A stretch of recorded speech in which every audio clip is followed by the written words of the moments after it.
Let's have a little look. As I say, the reason why I wanted to check this first is this is where the main kind of part of it's going to come from. So I wanted to make sure that that's right first before I use the transition into it to see what elements kind of need to be done. So when I'm doing arrangement and transitions, I'll do the before and after so I can see what kind of needs work to get from one place to another, basically. So let me just have a little listen with these crackles as well. I feel like I could probably use these a bit earlier on in the track.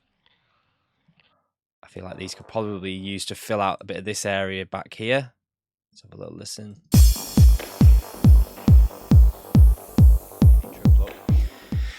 And the automation that's kind of happening through this. We've got two filters happening in this. We've got the bandpass filter on the main oscillator, which is going kind of up and down here. If I just play this, let me just change the size of this so you can see what's going on. We've got the bandpass filter going up and down to give it that bit of movement. And then we've got the cutoff, this filter, the main filter that it goes through, opening up here. So this is this one. So if you listen to it going through, and then we've also got the release. I think it is the release. Yep, the release also going up to build that tension. So,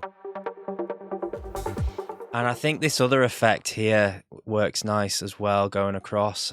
I think when I bring in the intro pluck, what I've done is I've stripped it back a little bit too much, and it kind of takes away the energy a little bit. So I'm thinking of maybe keeping these in.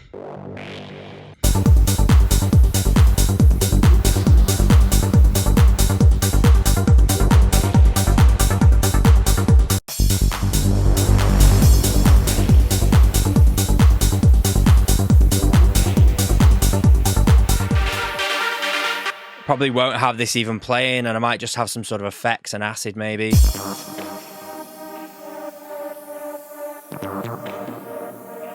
We'll see how we go with it in a minute. I do think this pluck is opening up a little bit too much. So, as I say, just going to come into this.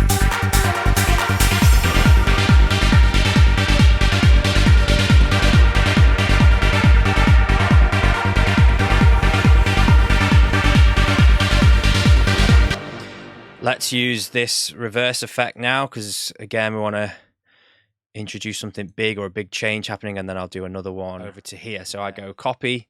Now there's going to be a drastic jump there, but I can now work backwards from this. So again, just going a little bit further ahead than what we were to then work backwards. I'm going to do copy this across to here. So this is the drop again. Oh, has that worked out? Yep, copy. So again, we're going back into that drop, but in a much quicker succession.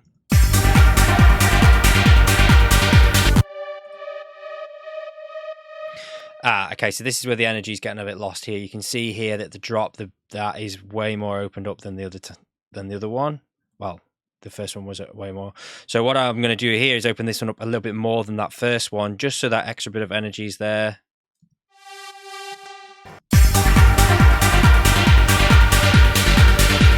Same with this one, just a little bit more.